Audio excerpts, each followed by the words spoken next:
Dream Car Update brings you not just stories about machines and innovation, but about human courage, intelligence, and the timeless drive to survive.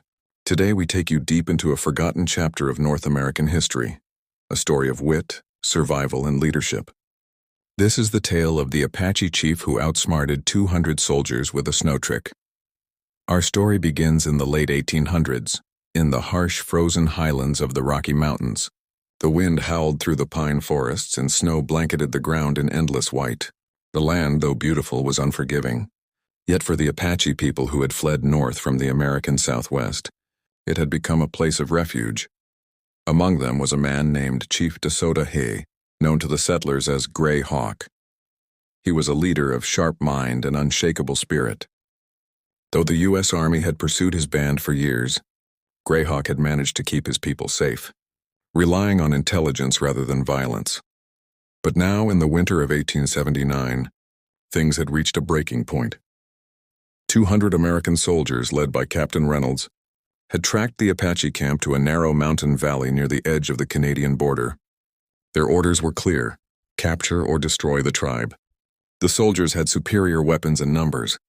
The Apaches had only a few rifles, their horses, and the cold. That night, as snow fell heavier than anyone could remember, Chief Greyhawk gathered his people around a small fire inside a cave. The flames flickered over faces filled with fear, mothers clutching their children, warriors sharpening their few remaining arrows. An elder spoke first. "They have too many men, too much fire. We cannot fight." Another said, "If we run, they will find our tracks in the snow by morning." Chief Greyhawk sat in silence, his dark eyes reflecting the firelight. Then he stood slowly and spoke in a calm, steady voice. "If they have eyes, we will blind them. If they have numbers, we will divide them. The snow will be our ally."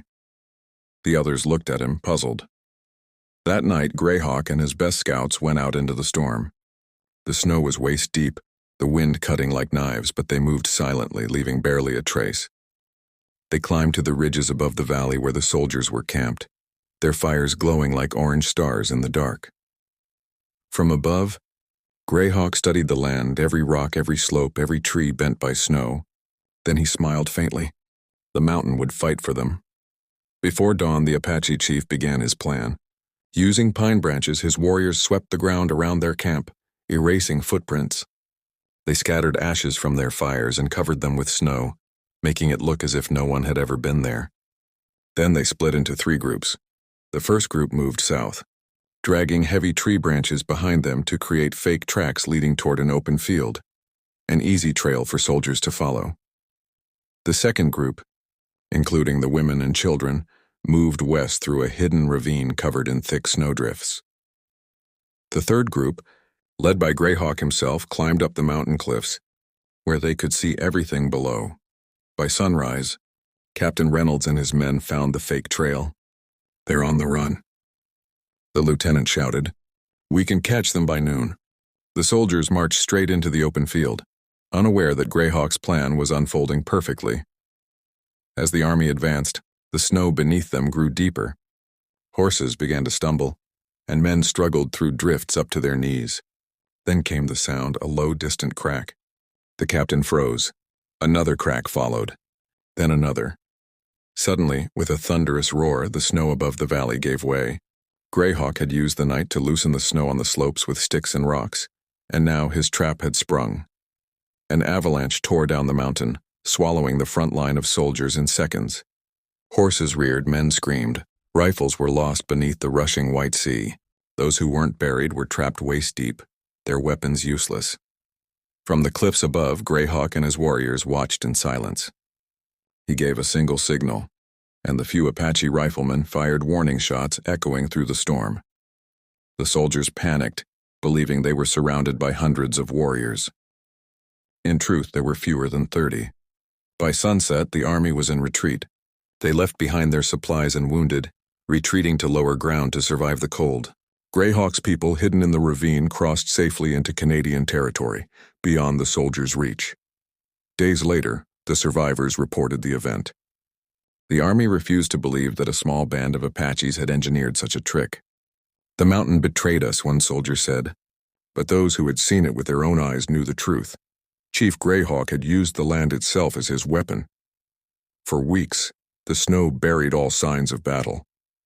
Only in spring did anyone find the remnants of the soldiers' camp, and the trail of footprints leading away into the forest, where the Apache people had vanished like ghosts. Years passed.